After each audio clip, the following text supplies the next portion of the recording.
The ocean was still hissing behind me when the Slack notification lit up my phone like a siren. I'd just set my piña colada down, sunscreen still drying on my arms, when the words, "Quick request, can you log in for a few hours?" popped up beneath the little blue HR logo. I stared at it, half laughing. Surely they knew I was on PTO? I'd waited 9 years to take this vacation. 9 years of 6 a.m. meetings, all-nighters with merger decks, and doing 3 people's jobs while being told to lean into the culture. And now, 3 days into 2 precious weeks on the Gulf Coast, they wanted me to hop on for a few hours. I responded calmly, firmly, "Thanks for reaching out. I'm currently on approved PTO. Let's circle back when I return." No exclamation point, no apology, just the boundaries they always told us to have, right up until we tried to use them. An hour later, it came. "Your position is terminated effective immediately. Severance revoked due to non-cooperation." The subject line didn't even say my name, just notification of status change. I reread it twice before letting out a sharp laugh that startled the guy in the beach chair next to me. My position was terminated, severance revoked, for refusing to work during protected PTO? It was so absurd I thought it had to be a phishing attempt. But the domain checked out. So did the signature. I read the last line again. "We wish you the best in your future endeavors." I didn't cry. I didn't scream. I didn't even sit up. I just sipped my drink and replied, "Thank you for the update." Hey, if you've made it this far, do me a favor. Hit that like button and subscribe. 97% of people listen without subscribing. But if you're into these stories, it really helps the team keep making more. See? What HR forgot, what everyone at Landcroft Holdings forgot, was that I don't play chicken with my livelihood. Not after the last time they pulled a stunt like this during the Belmore acquisition. That time I was caught off guard, blindsided during a reorg and forced to beg for scraps, while the board laughed about cleaning house. But I learned. Oh, I learned. And 3 years ago, while everyone was scrambling during another late-night merger blackout, I had a contract revision quietly inserted. Clause 7.3F. I paid a woman named Linda Castor $900 an hour to write it. A human wrecking ball of an employment lawyer who once made a VP cry just by reading someone's severance file aloud. Clause 7.3F was simple. If I was terminated during active, approved PTO, I was entitled not only to full severance, but a hostile termination penalty equal to 5 months' pay and a mandatory breach report to shareholders. I didn't say anything about it when it was added. Legal rubber stamped it in the middle of a 98-page packet, probably thinking they'd never see it again. But I'd never forgotten. And now, sitting there under a blue umbrella with the ocean stretching in front of me, I opened the HR email again, screenshotted it, and smiled. They thought they'd ended something. They didn't realize they'd just triggered it. It happened during what they called the fog quarter, that lovely period during a merger where no one knows who's in charge, and everyone pretends everything's fine, while quietly backing up their personal files. The office smelled like burned coffee and paranoia. I remember sitting across from our interim general counsel, wearing the same blazer I'd been living in for 3 days straight, and saying, "I want a new clause. PTO protection, strong." She blinked. "You already have PTO." "Not enough," I said. "This is going to get ugly. I want something in writing, something binding." She asked me to put it in an email. I didn't. Instead, I made a call to Linda Castor. She was a ghost in the HR world. People knew her name, but nobody said it out loud unless they wanted an HR director to throw up in a meeting. She'd sued Landcroft once before and won. After that, the firm quietly paid her to disappear. But I kept her on retainer, just in case. Linda drafted it overnight. Clause 7.3F. One line. Termination of employment during an active, documented period of approved paid time off will trigger immediate payment of severance in full, plus a penalty equal to 5 months' base compensation. Said termination will also be classified as a hostile executive breach, requiring shareholder disclosure in the next quarterly filing. Legal signed it in a blur, along with 40 other merger stabilization clauses. They were desperate to look organized before the board call. Nobody read the footnotes. Nobody asked why the clause mattered. But I remembered. I remembered every time they accidentally cut someone's final check. Every time they walked a loyal employee out with nothing but a branded pen and a W-2 that looked like a prank. I remembered the panic in Terry's eyes when they fired him the week before his kid's surgery. I remembered how they told June she had abandoned her role after clocking out early once to visit her dying father. Landcroft didn't do compassion. Landcroft did plausible deniability with a smile and a NDA. So I built a landmine. Quietly. Legally. Permanently. And the thing about landmines? You forget they're there until you step on one.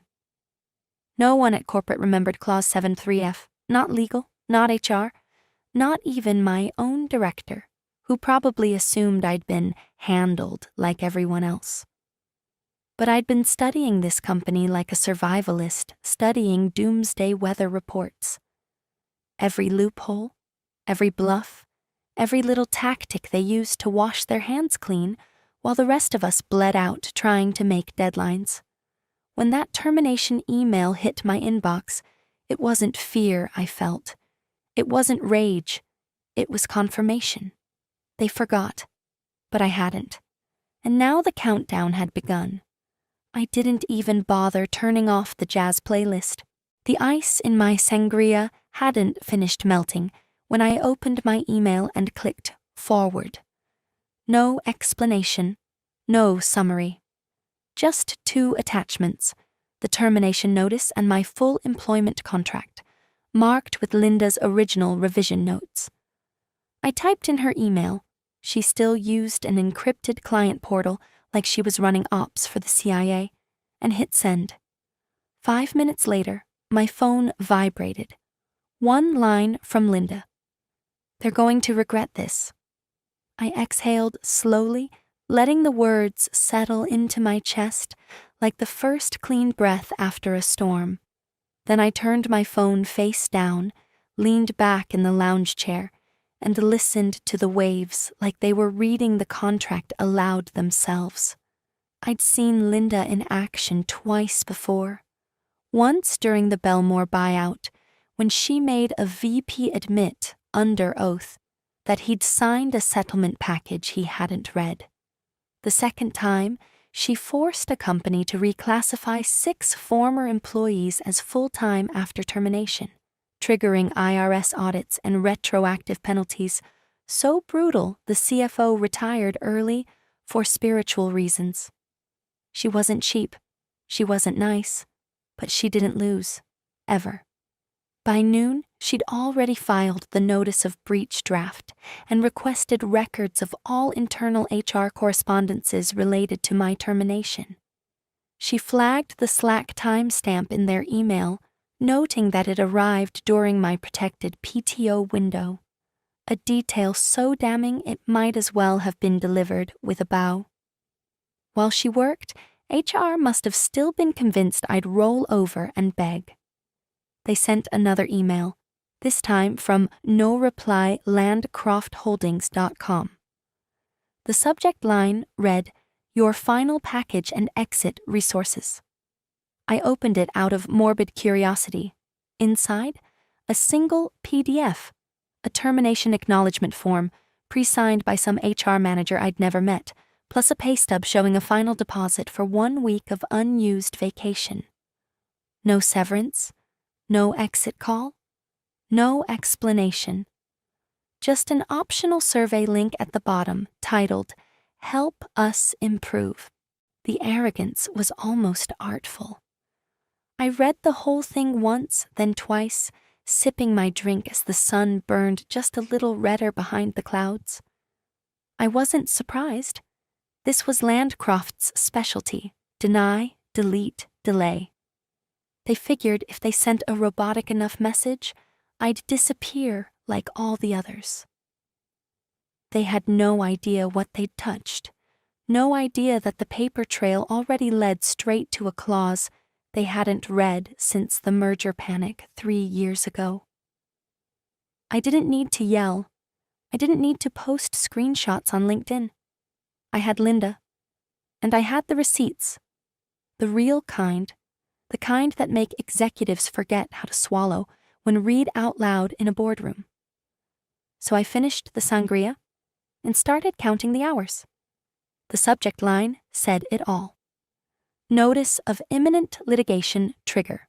Clause 7.3F. Linda didn't waste words.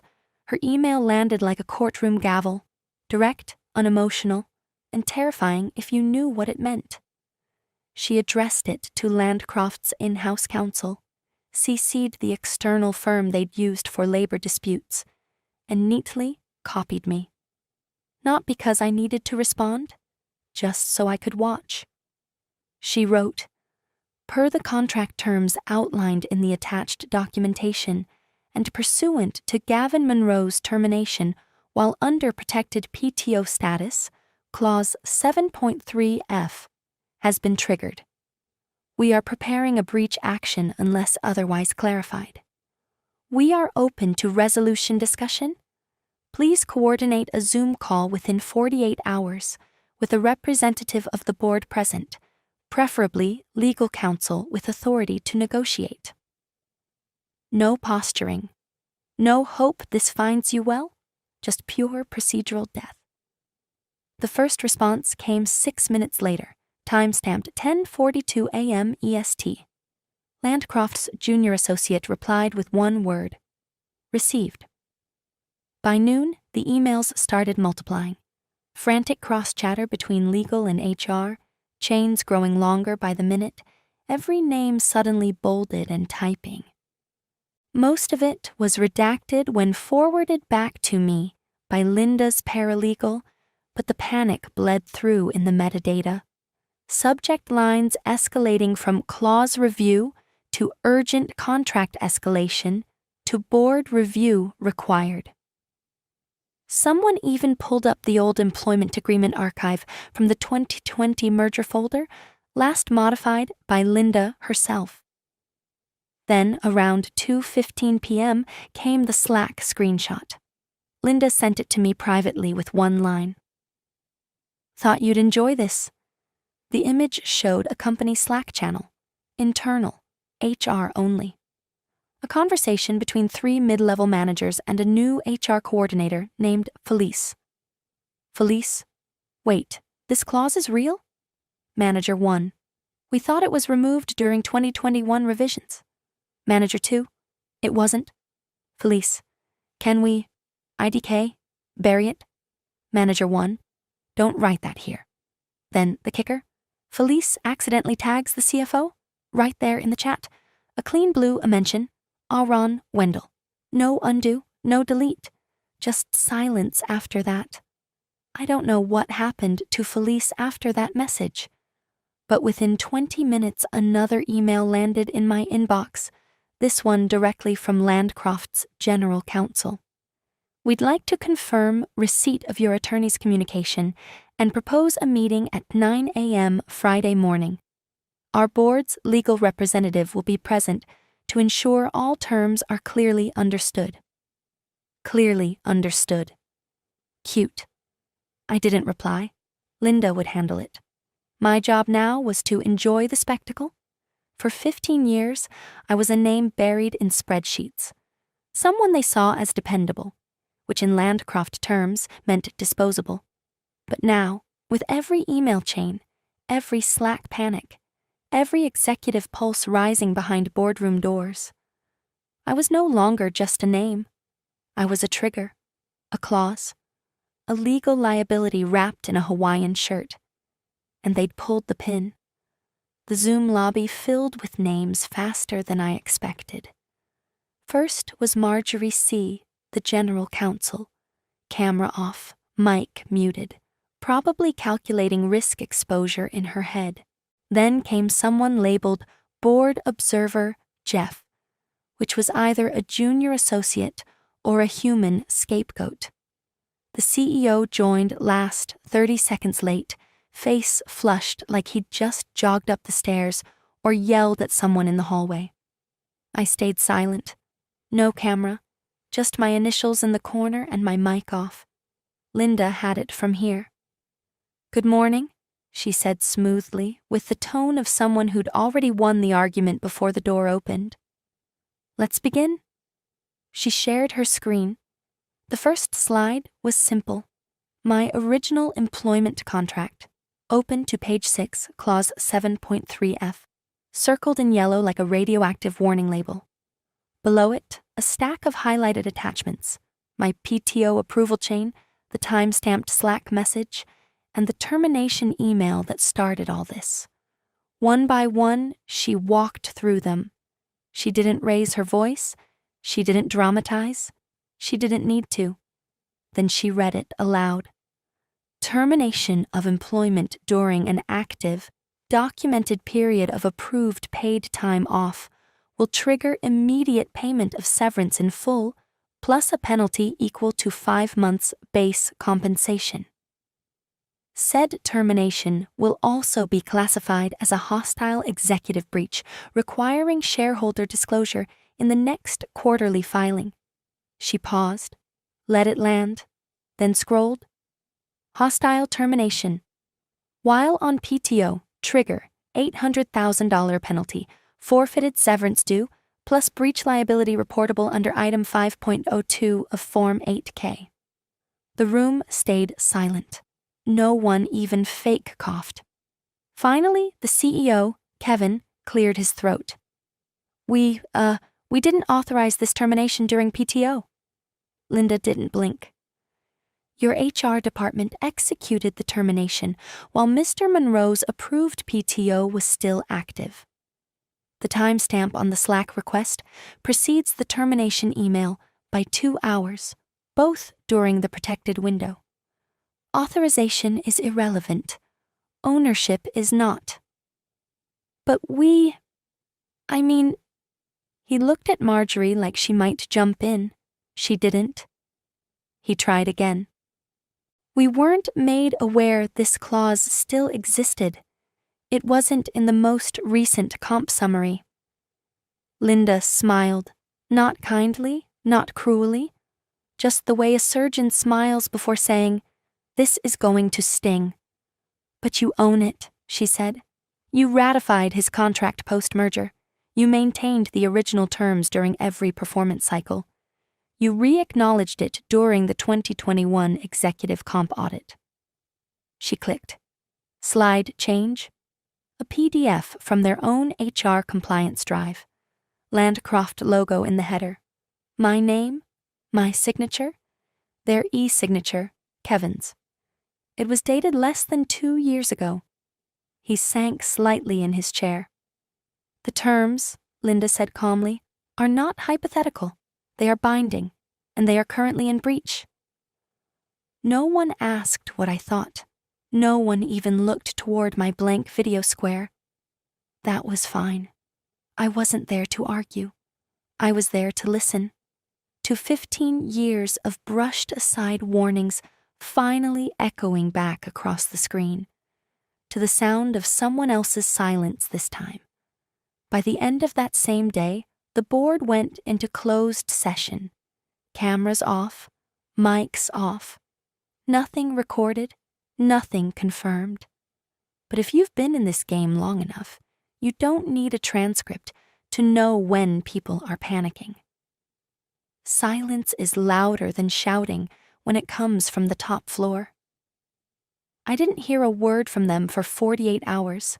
Not a text, not a bounce-back auto-reply, just dead air. Then Linda sent me an attachment labeled Internal HR Ops, Audit Memo, Leaked Unverified. She didn't explain how she got it. She didn't have to. The memo was addressed to executive stakeholders and marked confidential, immediate action required. It read like a bad thriller novel written by an overworked paralegal at 2 a.m. A rush job to contain a fire already slipping through the walls. Highlights. An internal audit of executive-level contracts is underway following recent legal escalations. Clause 7.3F was identified in not only Mr.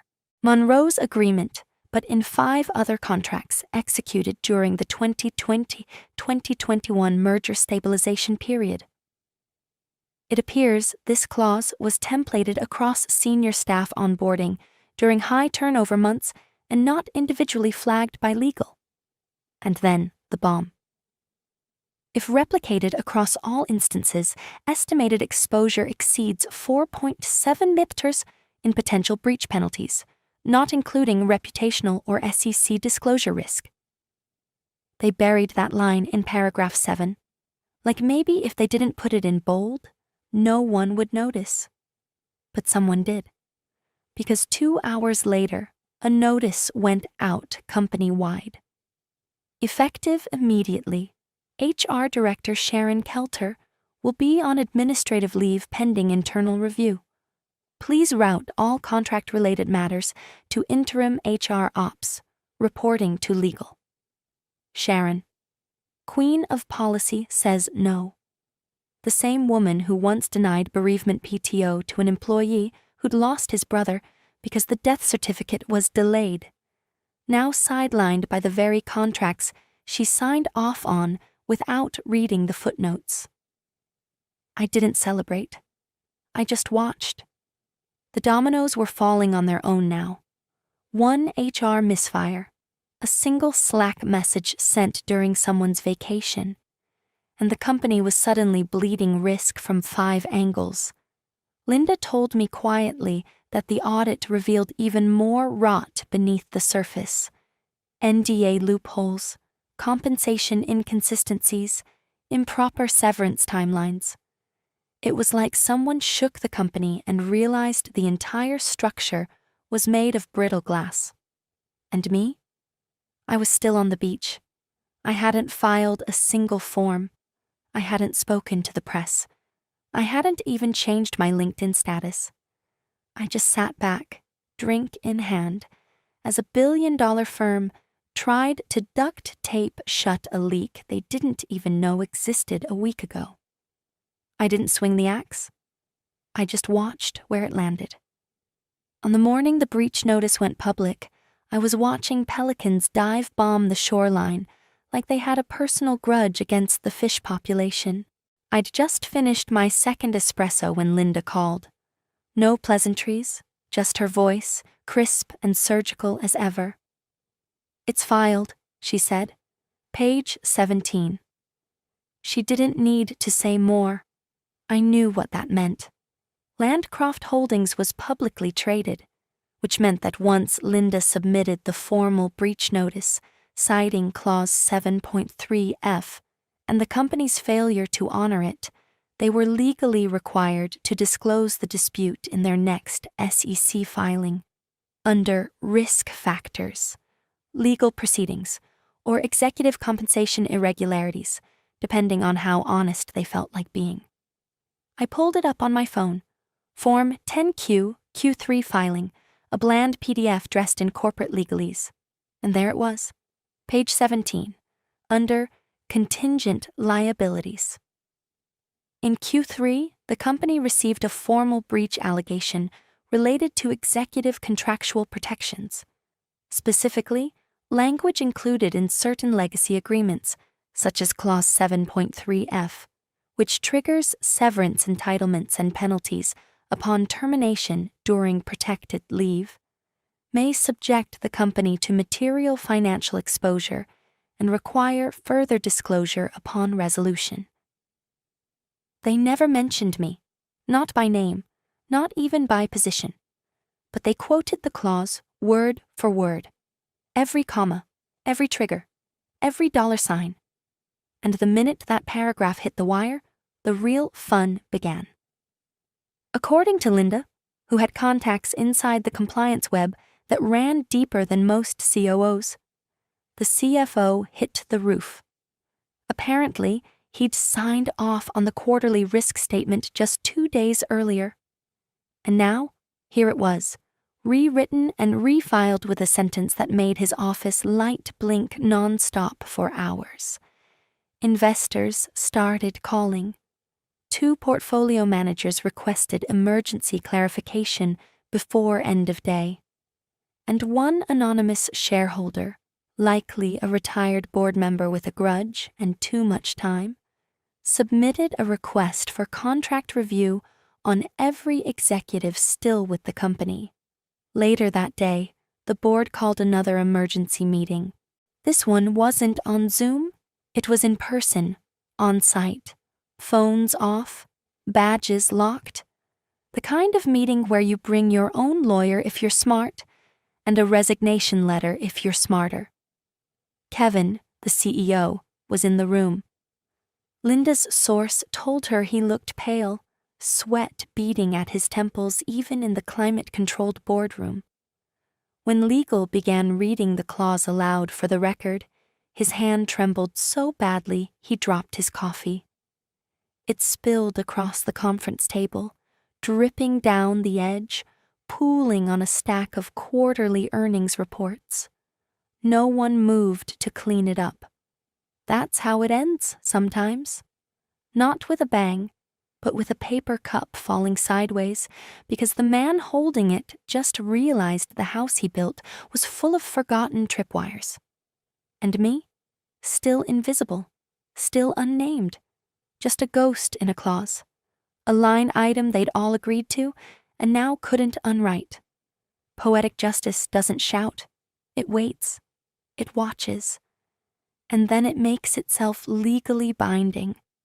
2 days after the public filing dropped, they finally broke the silence. The same HR team that once cold-fired me with a bland email and a missing severance line suddenly remembered how to spell my name. Subject line: Severance reassessment. Proposal to discuss. The body was fluffier than a corporate holiday card. We'd like to revisit the terms of your separation, it began. In light of recent misunderstandings, we're open to reinstating your original severance offer, plus a goodwill bonus as a gesture of continued respect and appreciation for your years of service. I laughed out loud, actually laughed. On a park bench in Clearwater, birds scattering from the noise. Respect? They'd tried to erase me with a macro template, and now they wanted to gesture their way out of a 7-figure mistake. I didn't respond. I forwarded it to Linda. Her reply was swift, polite, and laced with enough legal voltage to fry a circuit board. Please be advised, Mr. Monroe's severance was never contingent, nor negotiable. The triggering event has already occurred. Payment is not optional. Kindly refer to Exhibit B of the original employment agreement for the deadline schedule and late fee structure. We suggest processing the owed amount promptly to avoid compounding penalties. She didn't even copy me, just BCC'd me on the send, like a secret gift.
They tried once more, this time through an outside PR consultant, a man with an overly friendly voice who left me a voicemail saying he wanted to clear the air and see if we could land in a good place. Buddy, I already landed. It's just not where you think. Because while they were chasing damage control, I'd been working on something else. 3 weeks prior, right after that first HR ping interrupted my vacation, I made a quiet inquiry into an operations consultancy called Leverpath, a rival firm, much smaller, leaner, but wickedly efficient, and quietly stealing Landcroft's smaller contracts one by one. I knew their model. I knew their bottlenecks. I also knew what they didn't have: executive infrastructure, policy design, scalable workflows. So I offered that, quietly, off the books at first, then officially. I used part of my settlement, money they'd tried so hard to keep from me, to buy into their partner pool. It wasn't flashy. No corner office, no press release, just equity, influence, and a desk where nobody forgot what I was worth. By the time Landcroft's third friendly outreach landed in my inbox, I was already onboarding my first contract through Leverpath, a regional distribution company that had terminated their Landcroft deal 6 months early due to inconsistent delivery frameworks. I didn't need an apology. I didn't want one. Apologies are for misunderstandings. This had been intentional.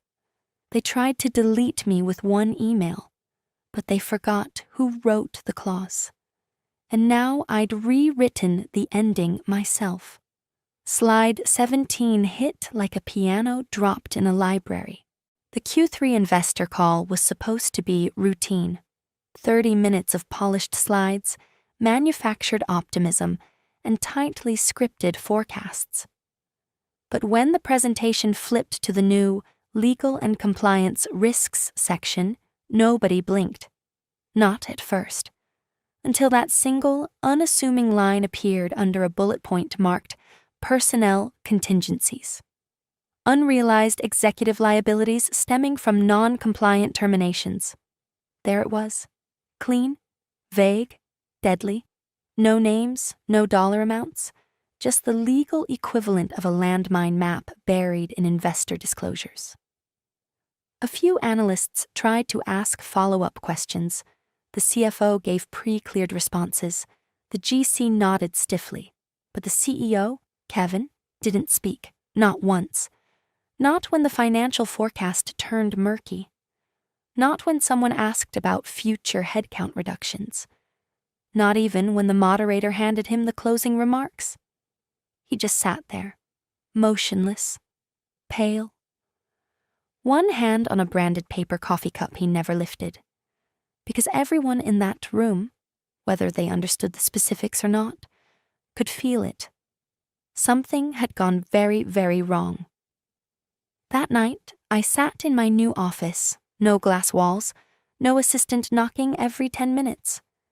Just me, a second-hand desk, a silent inbox, and a warm bourbon sweating into a chipped tumbler. The space wasn't much, small, tucked behind a supply closet in Leverpath's satellite hub, but it was mine. Every square inch paid for, earned, and owed to no one. I opened my laptop, pulled up the final thread. The full email chain, from the Slack ping on day 3 of my PTO to the final friendly outreach that tried to put a Band-Aid over a claws-shaped bullet wound. I reread each line one last time. The clipped corporate tone, the missing courtesy, the way they assumed silence meant surrender. Then I hit delete. Not archive, not sort, not save for the memoir. Just gone. Because I didn't need the receipts anymore. They'd already been read by lawyers, by shareholders, by an entire boardroom full of men who once called me part of the furniture. Now I was the line item they couldn't scrub off a balance sheet. And as I leaned back in my creaky chair, bourbon in hand, eyes on the quiet hum of a screen that no longer buzzed with emergencies, I smiled. They revoked my severance. I just collected the interest.